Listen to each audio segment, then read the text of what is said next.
حضور حیدر کرار مولا علی کرم اللہ وجہ الکریم جو جو چوتھے خلیفہ ہیں، اور اس میں کوئی شک و شبہ کی بات نہیں ہے، اور آپ لوگ جو ہے مولا علی حیدر کرار کو تمام انبیاء سے افضل مانتے ہیں سوائے ما رسول اللہ علیہ الصلوۃ والسلام کی۔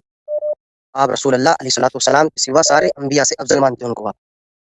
یہ بتائیے کہ کیا غیر نبی کے انبیاء سے افضل ہو سکتا ہے؟ نبی علیہ الصلوۃ والسلام کو نے فرمایا علی منی وانا منہ، میں بتا رہا ہوں علی منی وانا منہ، جی جی انا و علی انا و، میں بتاتا ہوں آپ کو سنیے، انا و نور علی من واحد کا لفظ مسند امام احمد بن حنبل نے فضائل صحابہ کے اندر نقل فرمایا، میں ولی ایک نور سے تھے، ایک میں نبوت عطا فرمائی، ایک میں ولایت عطا فرمائی۔ اس میں بھی شک نہیں ہے کہ حضرت ابو طالب ایمان والے ہیں یا نہیں ایمان والے، ٹھیک ہے، اس میں بھی شک نہیں، کیونکہ جہاں جہاں نبی علیہ السلام کا نور منتقل ہوا وہ سب کے سب موحد تھے، ملت ابراہیم پر، وہ سب کے سب مسلمان تھے، اس میں کوئی شک و شبہ بھی حمدی تعالیٰ نہیں ہے۔ بعض نے اعتراض کیا ہے مگر بعض نے اس کے قائل ہے۔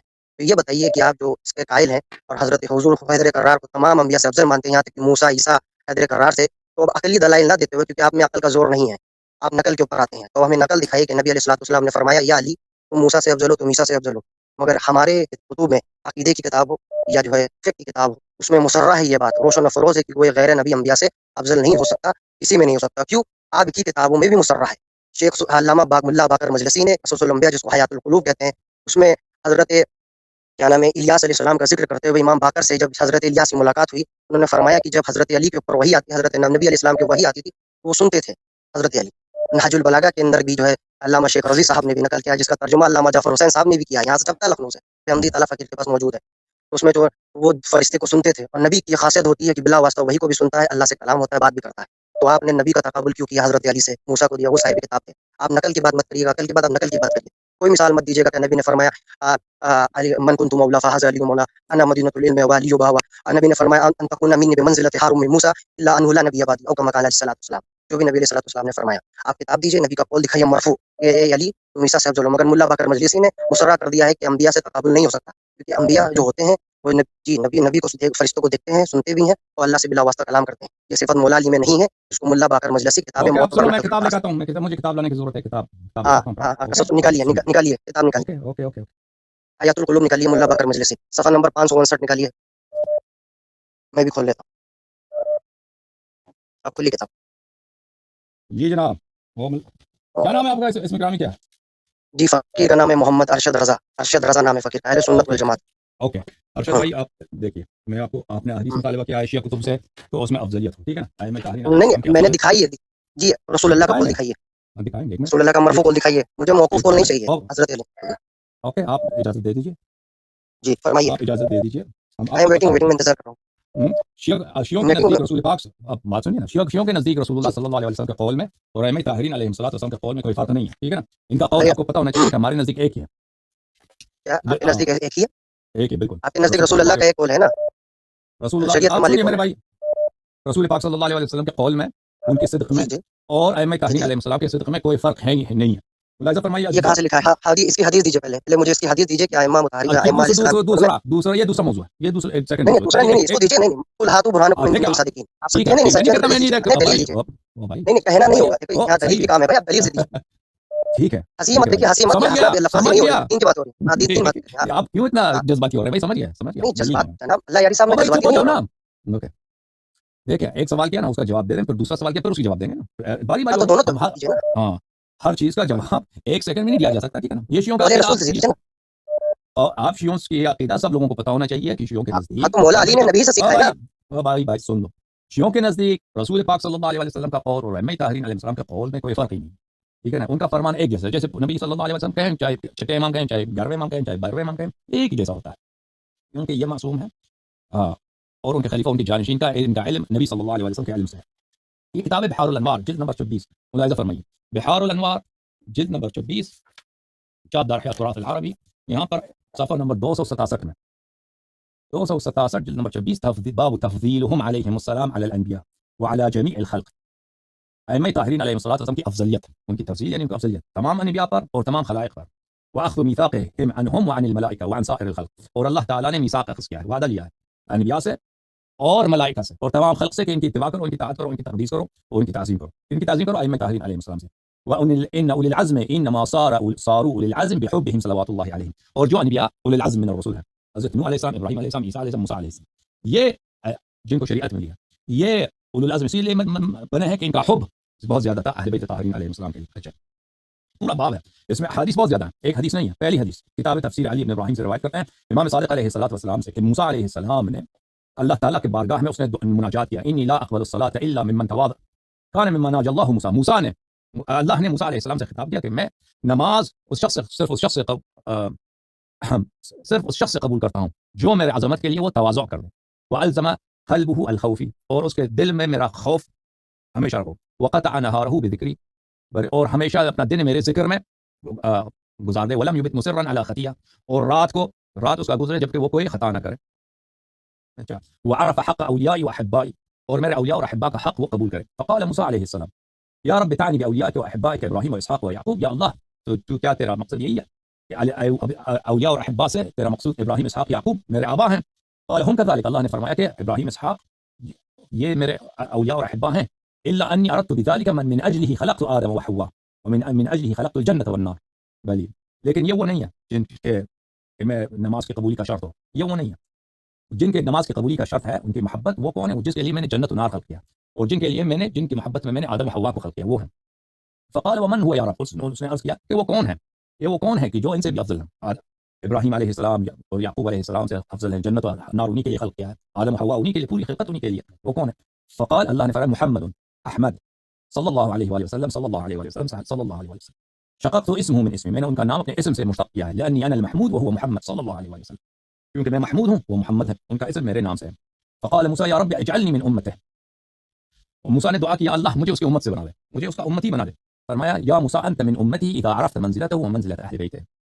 اس نے عرض کیا کہ اللہ تعالیٰ نے فرمایا کہ تو اس کی امت سے ہوگا اگر تو اس کی معرفت رکھتے اور اس کے اہل بیت کی معرفت رکھ دے تو اس کی امت سے ہوگا. بل ان مثله ومثل اهل بیتی فی من خلقت كمثل الفردوس فی الجنان. رسول پاک صلی اللہ علیہ وسلم کی مثال اور ان کے اہل بیت کی مثال فردوس کی مثال ہے جنت میں سب سے اعلیٰ جنت ہے جنت الفردوس, ٹھیک ہے نا. جیسے جنت میں سب سے بہترین جنت فردوس ہے, اسی طرح اہل بیت طاہرین علیہ الصلوۃ والسلام خلائق میں سب سے افضل ہے. لا ينتشر ورقها ولا يتغير طعمها. فردوس جو ہے اس کی درختوں کے پتے گرتے نہیں ہیں, اور اس کے جو کھانے ہیں لذائذ ہیں وہ کبھی ختم نہیں ہوتے, خراب نہیں ہوتے. فمن عرفهم وعرف حقهم جعلت له عند الجهل علما, جو ان کو پہچانے اور ان کے حق کو پہچانے, میں ان کے جہل کے بعد اگر وہ جاہل ہوں تو میں ان کو علم عطا کرتا ہوں. وعند الظلمة نور, اگر وہ تاریکی میں ہوں تو ان کو نور عطا کرتا ہوں. اجیبه قبل ان يدعوني, میں ان کو اجابت کرتا ہوں اس سے پہلے کہ وہ مجھے پکارے, میں ان کو اجابت کرتا ہوں. واعطيه قبل ان يسألني, اور ان کو عطا کرتا ہوں اس سے پہلے کہ مجھے پکارے. اس کے بعد دوسری حدیث امام صادق علیہ السلام نے اس آیت کی ذیل میں وَإِذَا أَخَذَ رَبُّكَ مِن بَنِي آدَمَ مِن ظُهُورِهِمْ ذُرِّيَّتَهُمْ, جب اللہ تعالیٰ نے بنی آدم سے جب آدم علیہ السلام کے پشت میں تھے, آدم علیہ السلام کی نسل ابھی پیدا نہیں تھی, اس وقت اللہ تعالیٰ نے ان سے عہد لیا تھا. سورہ اعراف کی آیت. اچھا كان الميثاق مأخوذا عليهم لله بالربوبية, وہ میثاق جو اللہ تعالیٰ نے لیا تھا سب سے وہ یہ تھا کہ اللہ کی ربوبیت کا اقرار کرے. ولرسوله بالنبوة, رسول صلی اللہ علیہ وسلم کی نبوت. لأمير المؤمنين والأئمة بالإمام, اور امیر المؤمنین اور ائمہ طاہرین علیہم الصلوۃ والسلام کی امامت کا اقرار کرے. فقال ألست بربكم ومحمد نبيكم وعلي إمامكم والأئمة الهادون أئمتكم. تو اس وقت اللہ نے ان سے پوچھا تھا میں تیرا رب نہیں ہوں, محمد تیرا صلی اللہ علیہ وسلم تیرا نبی نہیں ہے, علی علیہ السلام تیرے امام نہیں, اور ائمہ ہادون تیرے امام نہیں ہیں. فقالوا بلا, سب نے کہا تھا. فقال الله أن تقولوا يوم القيامة, أي تقولوا يوم القيامة إنا كنا عن هذا غافلين. یہ آیت جو ہے قرآن مجید میں آپ کو دکھاؤں سورہ مبارکہ اعراف میں. بھائی صاحب آپ ہیں یا نہیں ہیں؟ چلے گئے؟ جی ہلو, نہیں میں بول رہا ہوں, سنیے نا. ہاں میں سنا رہا ہوں حدیث, ٹھیک ہے. ہاں جی حدیث سنا رہے ہیں, ٹھیک ہے. ہاں جی حدیث سنا رہے ہیں. بولے رسول دکھائیے, بولے حدیث, بولے رسول. آپ شیعہ عقیدہ جاننا چاہتے ہیں نا؟ شیعہ کی نہیں سنیوں کی کتاب سے اپنا عقیدہ ثابت کریں گے نا. آپ مخالفین کے یہ کہاں کی دلیل ہے یار؟ حسن اللہ یاری صاحب آپ کو آپ بہار الانوار پڑھ رہے ہیں علامہ مجلسی کی, اور آپ اپنے عقیدہ بیان کر رہے ہیں. آپ سنیوں کی کتاب پڑھیں, بخاری پڑھیں, سیاستہ پڑھیں. اچھا آپ کو آپ میں بات سب سمجھے نا, اچھی بات ہے, مجھے بات ختم کرنا. آپ مخالفین کی کتابوں سے اعتراض چاہتے ہیں. امام رضا علی نے جب مناظرہ کیا تھا تو یہودی نصرانی کے طور سے جواب پڑھا تھا, نہ کہ قرآن سے جواب دیا تھا. علامہ سے صدوق اپنی کتاب میں نقل کرتے ہیں پورا مناظرہ. تو میں نے آپ کی بات نہیں سمجھا نا. آپ جو ہیں آپ کہتے ہیں کہ اگر بخاری سے میں آپ کو ایسی حدیث دکھاؤں جس میں 12 امام ہیں وہ افضل ہیں, ٹھیک ہے. تو پہلی بات یہ ہے کہ آپ کی خدمت میں عرض کروں نا کہ آپ ہماری کتب سے ثابت کریں, تو میں ثابت کر رہا ہوں, خاموش رہیے. ہاں آپ کی کتب سے ثابت کرتا ہوں, کوئی بات نہیں, کوئی بات میں ثابت ابھی تک آپ ثابت نہیں کر پائے. سنیے میری بات, ابھی تک آپ ثابت نہیں کر پائے. میں آپ کی کتب سے ثابت کرتا ہوں. ایک منٹ, میں قرآن سے اور آپ کی کتب سے ثابت کرتا ہوں, ٹھیک ہے. نہیں صحیح مرفوع حدیث پیش کریے گا, اور صحیح مرفوع حدیث, کوئی بات نہیں. آپ بولے رسول دکھائیے. آپ مجھے ایک بات بتائیے, نبی نے فرمایا کہ علی تم جو ہے موسیٰ سے افضل ہو, جسے آپ نے ابھی بتایا بہار الانوار کی کتاب آپ نے پڑھا. میں ابھی آپ کو دکھاؤں گا, نہ صرف بلکہ اہل بیت علیہ السلام. آپ مجھے بتائیں نبی صلی اللہ علیہ وسلم کی عصمت برتر ہے یا آدم علیہ السلام کی عصمت برتر ہے؟ نبی علیہ الصلوۃ والسلام بالا تر صلی اللہ انسان کو جو ہے اس کے تجاوز علیہ نبی صلی علیہ اللہ الصلوۃ علیہ والسلام وسلم کے کی عصمت ان کی پاکی بلند تر ہے یا حضرت جی، حضرت ابراہیم حضرت موسیٰ حضرت عیسیٰ علیہ الصلوۃ والسلام حضرت علیہ ارے یہ السلام چھوٹا بچانا سوال مت پوچھیے، یہ تو سنیوں کے بچوں کو معلوم ہے کہ حضور وجہ تخلیق کائنات ہے. اچھی بات جب یہ آپ پتہ وہ ہے مت تو بولے، آپ جواب دیجیے. میں نے دیکھا عزیزو آپ جواب دیجیے، آپ سے سوال مت پوچھیے. میں نے سے سوال کیا آپ ہے سے سوال کر رہا ہوں، بولے رسول پیش کریں، اب حدیث سے پیش کریں. اوکے سمجھ گیا نا، دیکھیے ایک ہی بات کو 10 نہ دہرائیں مجھے بات کرنا. میں نے سے سوال کیا عزیزو، کیا سوال کیا؟ میں نے کہا عصمت نبی صلی اللہ علیہ وسلم کی برتر ہے یا انبیاء سلف کی، انبیاء اولو العزم کی. تو انہوں نے کہا یہ بیچارہ سوال ہے، نبی صلی اللہ علیہ وسلم افضل ہے، ٹھیک ہے نا. تو اب دیکھو عزیزو، یہ کتاب ہے مسلم، یہ کتاب ہے مسلم شاپ دار الفکر صفی جمیل الاتار صاحب کی تحقیق ہے، چھپی ہے یہ کتاب سنہ 2010 میں دار الفکر بیروت لبنان میں. صفحہ نمبر 1207 میں کتاب فضائل الصحابہ باب فضائل اہل بیت النبی صلی اللہ علیہ حدیث وسلم. نمبر بتا دیجیے. حدیث نمبر 1155 مقررات کے حسب کے ساتھ 2424. عائشہ سے روایت ہے خرج النبی صلی اللہ علیہ وآلہ وسلم غداة وعلیہ مرط مرحل. اب جب تک میں حدیث پڑھتا رہوں تو آپ خاموش رہیے پلیز، مجھے انٹرپٹ نہ کریں. ہاں، نبی صلی اللہ علیہ وسلم تشریف لائے اور ان پر یہ کملی تھی جو اون کی کملی تھی، اور اس پہ نقش و نگار تھے زین کی، جو سواری ہوتی ہے اون کی، من شعر اسود، کالے اون کی. فجاء الحسن بن علی علیہ السلام فدخل. حضرت امام حسن مصطفیٰ علیہ السلام تشریف لائے، ان کو داخل کیا. ثم جاء الحسین علیہ السلام فدخل معه. پھر امام حسین علیہ السلام تشریف لائے، ان کو داخل فرمایا. ثم جاءت فاطمة سلام اللہ علیہا فادخلها. پھر فاطمہ سلام اللہ علیہا تشریف لائے، ان کو بھی داخل کیا. امام حسن علیہ السلام، امام حسین علیہ السلام، زہرا بنت رسول اللہ صلی اللہ علیہ وسلم، ان کو داخل فرمایا کملی کے نیچے کے اندر. اچھا، پھر ثم جاء علی علیہ السلام، پھر علی علیہ السلام تشریف لائے فادخل، ان کو بھی داخل فرمایا پیغمبر صلی اللہ علیہ وسلم نے کملی کے نیچے. ثم قال، پھر انہوں نے اس آیت کی تلاوت کی ہے، انما يريد الله ليذهب عنكم الرجس اهل البيت ويطهركم تطهيرا. کہ اللہ، آیت کا ترجمہ کیا ہے عزیزو؟ اللہ تعالیٰ چاہتا ہے کہ صرف آپ اہل بیت، انما کا مطلب حصر، یہ سب کے لیے نہیں، صرف آپ لوگوں کے لیے، ٹھیک ہے نا. کملی کے نیچے داخل کون کرتا ہے بھائی؟ کملی کے نیچے کون کسی کو داخل کرتا ہے؟ یہ کوئی رسم نہیں حدیث پڑھیے. ہے. او بھائی آپ سنیے، حدیث پڑھ چکا ہوں بھائی، میں نے کہا خاموش رہیں جب تک میری بات ختم نہ ہو. پھر جب آپ کا حدیث پڑھ لوں گا ہاں، پھر خاموش رہو، پھر آخر تک خاموش رہو، جب تک میری بات ختم نہ ہو خاموش رہو. تو کملی کے نیچے کسی کو داخل کرنا یہ کسی کا رسم نہیں ہے. یہ نبی صلی اللہ علیہ وسلم کرنا کوئی پیشہ تھا، یا عرب میں کوئی ایسا پیشہ ہو کہ کسی بچوں کو کملی کے نیچے داخل کرو، ٹھیک ہے نا. بالخصوص کہ آپ کی بیٹی کی شادی ہو چکی ہے، داماد بڑا آدمی ہے، شادی ہو چکا ہے، ان کو کملی کے اندر داخل کرو، ٹھیک ہے نا. اور یہ کوئی عرب میں جو ہے کوئی سردی بھی نہیں ہے، تو وہاں پہ سردی ہوتی ہو، اتنی سخت سردی ہے، سب کو کملی کے نیچے داخل کرتے. اگر کملی کے نیچے داخل کرنا کوئی رسم ہوتا تو اپنی بیویوں کو بھی داخل کرتے، ان کے لیے بھی آیت تطہیر پڑھتے، ٹھیک ہے نا. تو یہ کس لیے رسول پاک صلی اللہ علیہ وآلہ وسلم کملی کے اندر داخل فرماتے ہیں؟ ایک عزیزو، یہ امت کو بتانے کے لیے، یہ حصر بتانے کے لیے، کیونکہ آیت میں اہل بیت کا ذکر ہے، اور اس وقت کمرے میں اور بھی لوگ ہوں گے، وہ بھی ادعا کریں گے کہ ہم بھی رسول پاک صلی اللہ علیہ وسلم کے پاس ہم لوگ بیٹھے تھے، ہم بھی بیٹھے تھے وہاں پہ، فرشتہ پاک بیٹھے تھے، پر ہم بھی بیٹھے تھے. تو رسول پاک صلی اللہ علیہ وسلم نے آیت کی تلاوت کی، ٹھیک ہے نا. اگر اس طرح ہوتا کہ مسجد میں اس طرح آیت کی تلاوت کرتے، یا گھر میں کرتے، کمرے میں کرتے، باغ میں کرتے نا، تو حصر ثابت نہیں ہوتا. یعنی یہ صفات، یہ فضیلت ان کے لیے، دوسروں کے لیے نہیں ہے، یہ ثابت نہیں ہوتا، ٹھیک ہے نا. وہ بھی ادعا کرتے ہیں، ہم تھے وہاں پہ، انہوں نے، ہم بھی کمرے میں تھے، حجرے میں ہم بھی تھے، بیت میں ہم بھی تھے، انہوں نے یہ تلاوت کی، ٹھیک ہے نا. تو رسول پاک صلی اللہ علیہ وسلم نے ایک ایسا عمل انجام دیا تو بہت عجیب ہے. ایک شخص خود، ان کی عمر بہت ہے، ہجرت کے وقت ان کی عمر مبارک تھی 53 سال. اب ہجرت کے بعد یہ واقعہ پیش آیا، ٹھیک ہے. امام حسین علیہ السلام کی پیدائش کے بعد، امام حسین علیہ السلام کی پیدائش سنہ 4-5 ہجری کی ہے. اس کے بعد یعنی رسول پاک صلی اللہ علیہ وسلم کی عمر کے اواخر میں سنہ 57 وغیرہ 57 کی عمر ہے، یا 56-57 کی عمر ہے، کم از کم اتنا عمر ہے. اور ان کی داماد یا بیٹی یا شادی شدہ سب کو کملی کے نیچے داخل کرتے ہیں. پھر اس آیت کی تلاوت کرتے ہیں. آیت کیا کہہ رہا ہے دوستو؟ آیت کہہ رہا ہے صرف انما کا مطلب حصر، یہ صرف آپ لوگوں کے لیے، کسی اور کے لیے نہیں ہے. یرید اللہ، اللہ کا ہمیشہ سے ارادہ ہے، اور اللہ جو ارادہ کرتا ہے کسی کو، اس کو کوئی روکنے والا نہیں. لیذهب عنکم الرجس اہل البیت، کہ اہل البیت، یہ اس میں بھی حصر ہے کہ صرف آپ اہل بیت میں سے، صرف آپ اہل بیت میں سے تم ہر قسم کی پلیدی کو دور کریں.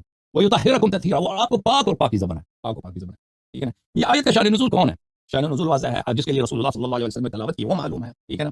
اور جو ترتیب قرآن ہے، وہ ترتیب قرآن کوئی دلیل نہیں ہے کہ وہ رسول پاک صلی اللہ علیہ وسلم سے. اس سیاق و سباق کی جو ہم نے جواب بہت دیا، اس سیاق و سباق وہ ان لوگوں کی دلیل ہے جو قرآن سے استدلال کرتے ہیں، جو نہایت یا جاہل ہیں یا متجاہل ہیں.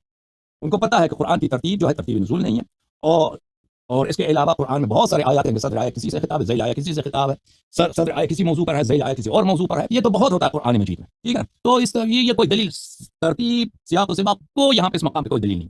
اگر ازواج بھی ہوتے اس میں نا، تو رسول پاک صلی اللہ علیہ وسلم ازواج کے لیے بھی پڑھتے اور اس کا نقل بھی ہو جاتا. تو یہ آیت رسول پاک صلی اللہ علیہ وسلم نے ان کے لیے پڑھا. اور اس میں کون شامل ہے؟ سب سے پہلے رسول اللہ صلی اللہ علیہ وسلم.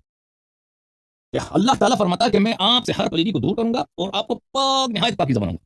تو ابھی اس شخص نے خود کہا ہے کہ نبی صلی اللہ علیہ وسلم کی عصمت جو ہے، خوب یاد رکھیے کہ عصمت ہے فوق عصمت بقیہ انبیاء. نبی صلی اللہ علیہ وسلم کی، اس نے کہا یہ بچے کا نا سوال ہے، نبی صلی اللہ علیہ وسلم کی عصمت ابراہیم علیہ السلام کی عصمت سے برتر ہے. نبی صلی اللہ علیہ وسلم کی پاکی، ان کی عصمت ان کی طہارت حضرت موسیٰ علیہ السلام، حضرت عیسیٰ علیہ السلام، حضرت نوح علیہ السلام باقی انبیاء سے برتر ہے. لیکن آیت دیکھیے، یہ جو طہارت ہے، یہ جو پاکی ہے، یہ جو عصمت ہے، یہ ہر رجس سے دور ہونا ہے، یہ جو خصیصہ ہے نبی صلی اللہ علیہ وسلم کا مساوی کون ہے اس آیت میں؟ اس کا مساوی کون ہے مجھے بتائیے. واضح ہے، واضح ہے. اگر ایمان ہے، اگر تعصب نہیں ہے تو اس کا مساوی کون ہے؟ امیر المومنین علیہ السلام. اس کا مساوی فاطمہ زہرا سلام اللہ علیہا، اس کا مساوی امام حسن علیہ السلام ہے، اور اس کا مساوی امام حسین علیہ السلام. تو اگر نبی کریم صلی اللہ علیہ وسلم کے لیے یہ آیت نازل ہے کہ لیذھب عنکم الرجس، اللہ خود ہر طرح کی پلیدی آپ سے دور کرے گا اور یطہرکم تطہیرا، آپ کو پاک و پاکیزہ بنائے گا. اور نبی صلی اللہ علیہ وسلم کی جو عصمت ہے، جو پاکیزگی ہے، وہ سب انبیاء سے برتر ہے. جو اس صفت میں اس کا مساوی ہوگا، اس کا شریک ہوگا. یعنی وہی تطہیر جو نبی کے لیے، وہی تطہیر امیر المومنین علیہ السلام کے لیے صلی اللہ علیہ وآلہ، وہی تطہیر جو نبی صلی اللہ علیہ وسلم کے لیے، وہی زہرا سلام اللہ علیہا اور ان کے دونوں فرزندوں کے لیے، ٹھیک ہے، دونوں فرزندوں کے لیے وہی تطہیر. ان سب تطہیر میں سب شامل، اذھاب الرجس میں کہ پلیدی سے دور ہو، اس میں یہ ایک جیسے. تو ثابت یہ کیا ہوا؟ اس نے کہا سیدی دکھا، ہمارے اپنے کتب سے دکھا، آپ اپنے کتب سے دکھایا. عصمت نبی صلی اللہ علیہ وسلم تم نے خود اقرار کیا ہے فوق عصمت انبیاء، ٹھیک ہے نا. تو ثابت ہوا کہ ائمہ طاہرین علیہ السلام کی پاکیزگی، ان کی عصمت اس انبیاء علیہ السلام کی عصمت سے برتر و بالا تر ہے. اب جواب دے دو، رد کرو. جی اب میں بول رہا ہوں، سن رہے ہیں آپ؟ جی جناب. آپ نے میری آواز کو میوٹ کر دیا، پہلی بات تو آپ لوگ میری بات سنتے نہیں. تو آپ بار بار بیچ میں پڑھتے تھے نا. میں نے آپ کو کتنی دفعہ گزارش نہیں نہیں، میں جب آپ نے مجھے متنبع کر دیا، مجھے فرمایا آپ نے کہ حدیث پڑھو، تو میں نے آپ آپ خاموش رہیے، جی خاموش رہیے. اب جواب آپ نے کہا ہے، جی جی جی جی جی سنیے. تو میوٹ کیا تھا؟ صحیح مسلم کی روایت، جی جی آپ نے میوٹ آپ نے کیا ہے، آپ اس کو آگے مت بڑھائیے بات کو. اب جو میں بات کر رہا ہوں سنیے. حمدی تعالیٰ، آپ نے جو صحیح مسلم کی جو عبارت آپ نے پیش کی ہے، کسی کا شک و شبہ نہیں، حضور صلی اللہ تعالی وسلم کو، حضور صلی اللہ تعالی وسلم نے اہل بیت علیہ السلام کو خاص فرمایا، اس میں کسی کا انکار نہیں. نبی علیہ الصلوۃ والسلام نے اپنی چادر میں تطہیر کے اندر پنجتن پاک کو شامل کیا، اس میں کسی کو شبہ نہیں ہے، اور آپ نے ان کو افضل قرار دیا، اس میں کوئی شبہ نہیں. اگر میں آپ سے پیش کر رہا ہوں دلیل کا مطالبہ میں آپ سے کر رہا ہوں، اس میں یہ دلیل کہا ہے کہ نبی نے فرمایا علی تو موسیٰ سے افضل، عیسیٰ سے افضل. اس میں تو آپ کے رزق کے حیض و نفاس سے اور دیگر گناہوں سے پاک کرنے کی بات ہو رہی ہے، اور آپ نے ان کو خاص فرمایا ہے. اس میں یہ کہا بات ہو رہی ہے کہ افضل ہے، یہ تو ان کو ایک الگ منفرد فضائل دینے کی ضرورت. نبی کو اللہ نے سائے تطہیر میں حیض و نفاس سے پاک کیا. سنیے بھائی، نہیں نعوذ باللہ، پہلے میری بات سنا کر اس کے بعد جواب دیا کریں. تم نے ابھی خود کہا ہے. لگتا ہے اردو بھی ٹھیک سے نہیں سمجھ میں آتی ہے. نہیں ہر گناہ سے پاک فرمایا، اللہ ہر گناہ سے محفوظ اور پاک فرمایا ہے. دیکھیں یہ گناہ سے اہل بیت کو محفوظ فرمایا ہے، پاک فرما دیا ہے، ان سے گناہ محفوظ ہے. میری بات سنیے، آپ دلیل پیش کریے. آپ کے علامہ مجلسی نے، سنیے میری بات سنیے، علامہ مجلسی نے حیات القلوب، پہلے صحیح ترجمہ کریں، حیات القلوب کی طرف آتے ہیں. آپ آیت کی طرح صحیح ترجمہ کریں نا. آیت سی تو نہیں، یہ تو ہمارے میں بھی ہے. بات سنیے، آیت کی ترجمہ یہ نہیں ہے کہ میں نے آپ سے حیض و نفاس دور کیا. میں کہاں کہہ رہا ہوں، بات سنیے، میں بالکل مانتا ہوں، بالکل مانتا ہوں، میرا اعتماد ہے. آپ نہیں مانتے، آپ نہیں مانتے. اب میں بات کرنے میں مانتا ہوں آپ کے کہنے سے. نہیں آپ مجھے صاف نہیں، اگر میں آپ کو لکھ کے دے دوں تو آپ نہیں مانیں گے، کیونکہ آپ کے پاس دلیل نہیں، تو آپ خالی بات کو گھمائیں گے. آپ زیادہ بات کو گھمائیں نا، تو پہلے میری دلیل کو سنیں. دوبارہ آیت، اللہ نے آیت میں کہا ہے کہ میں آپ سے ہر رجس کو دور کر رہا ہوں، ہر رجس کو دور کر. اگر حیض و نفاس کو دور کیا، ہر رجس کو، نبی صلی اللہ علیہ وسلم نے بلا سے حیض و نفاس کو دور کرنے کی کیا بات ہے؟ جو طہارت نبی کو حاصل ہے، جو عصمت میں دوبارہ عرض کر رہا ہوں، جو نہیں نبی کو حاصل ہے، کسی غیر نبی کو نہیں حاصل ہے. میں نے آپ کو کہا علامہ مجلسی نے کہا حدیث موت. میری بات سنیے، آپ کہہ رہے حاصل ہے، آیت کہہ رہے حاصل ہے. تم ثابت کرو کیا حدیث کہ وہ موسیٰ سے افضل ہے. بتائیں موسیٰ سے افضل کا لفظ دکھائے قرآن میں، چلو دکھائیے. موسیٰ سے پڑھیے، موسیٰ سے افضل ہے حضرت علی. پڑھیے آیت پڑھیے. قرآن کو کنتم صادقین. جی جی قرآن پڑھیے. جی اب سنیں گے یا تو مجھے جواب دینے کا موقع دیجیے، ایک منٹ مجھے بولنے دیجیے. بسم اللہ بسم اللہ بسم اللہ. میں ساکت، اگر مجھ سے سوال کر رہے ہیں تو مجھے بولنے دیں، اگر آپ کو کہنا چاہتے ہیں ٹھیک ہے چلیے، ٹھیک ہے آپ میری بات سنیں. میں آپ کو بتاتا ہوں کہ علامہ مجلسی نے حیات القلوب کے اندر نقل فرمایا کہ انبیاء علیہ الصلوۃ والسلام سے اس سے بات بالکل واضح آیا ہوتی ہے، روشن ہوتی ہے کہ حضرت علی کو فرشتہ نہیں دکھتا تھا، اور نبی علیہ الصلوۃ والسلام کو فرشتہ دکھتا تھا اور اللہ کا کلام سنتے تھے. اور علامہ مجلسی نے اس کو حدیث معتبر کہا ہے، یہ حدیث ضعیف بھی نہیں ہے، اس کو معتبر کہا ہے، اور اس کے بعد نقل فرمایا. اور آپ نے جو صحیح مسلم کی حدیث پیش کی ہے، اس سے یہ ثابت نہیں ہوتا ہے کہ وہ انبیاء سے افضل ہے. اگر انبیاء سے افضل ہے تو موسیٰ عیسیٰ کا نام دکھا دیں، انبیاء علیہ السلام کو نام دکھا دیں کہ علی نے فرمایا پانچوں کو شامل کر کے انبیاء سے بالا تر اور ان سے افضل قرار دیا. ایسا نہیں ملے گا. آپ کی علامہ مجلسی نقل کرتے ہیں کتاب، اس کو معتبر قرار دیتے ہیں حیات القلوب کے اندر، اور کہتے ہیں کہ حضرت علی نے ان کا چہرہ نہیں دیکھا. سن لیجیے میری بات، میں مختصر کر رہا ہوں. انہوں نے لکھا ہے کہ یہ حضرت علی نہیں دیکھ پا رہے، تو اگر حضرت علی انبیاء سے افضل ہوتے، موسیٰ سے افضل ہوتے، تو فرشتوں کو دیکھتے بھی اور اس سے بات بھی کرتے، اور اللہ سے ان کے سامنے بالکل بلا واسطہ بات ہوتی، وہی نہیں ہوتی، الہام نہیں ہوتا. تو آپ سے یہ، اس سے آپ کا دجل اور فریڈ مکار دسیسہ کاری آپ کو ثابت ہو رہی ہے کہ آپ کے پاس دلیل نہیں ہے، ایک بھی دلیل نہیں ہے آپ کے پاس، خالی باتیں بنانے کے علاوہ آپ کے پاس کچھ نہیں ہے. آپ باتیں بناتے، سنیوں سے بات کرنے کی آپ کی ہمت ہی نہیں ہے. آپ نئے آئے آپ اپنی کتاب آپ نے نہیں پڑھی ہے. آپ تمیز سے بات کریں پلیز. آپ دیکھیں میں آپ سے بات کر رہا ہوں، کرتے ہیں نا. اب میں نے دلیل آپ کو دی حیات القلوب پڑھ لیجیے علامہ مجلسی کی. اچھی بات ہے، اچھی بات ہے. آپ کی بات سنیے، اب آپ ساکت رہیے، ٹھیک ہے نا. بات سنیے آپ دلیل دیجیے مجھے. اب ساکت رہو. اب اگر میری بات کاٹ دی تو میں آپ سے خداحافظی کروں گا، ٹھیک ہے. دیکھیں میرے عزیزوں، پہلی بات یہ ہے کہ کہتے ہیں حیات القلوب میں یہ لکھا ہے. ان کو پتہ ہونا چاہیے، اگر آپ تحقیق کرتے ہیں کہ حیات القلوب ہمارے نزدیک یا علامہ مجلسی کا کوئی کلام ہو کہ مجلسی نے یہ کہا، یہ آپ مجھ سے کہہ رہے ہیں نا کہ نبی صلی اللہ علیہ وسلم کا مرفوع قول، یعنی صحیح حدیث دکھاؤ. میں نے آپ کو نبی صلی اللہ علیہ وسلم کی حدیث دکھائی آپ کی اپنی کتب سے. آپ میرے نقل کرتے ہیں مجلسی کا قول. مجلسی کا قول جو ایک عالم ہے، عالم کا قول ہمارے لیے کوئی حجت نہیں رکھتا. پھر وہ بھی کس کتاب سے؟ بھائی صاحب مذاق نہ ہو رہا. اب بھلی اب میں آپ کو ابھی تو آپ نے حیات القلوی تو پیش کی تھی، بہار الانواری تو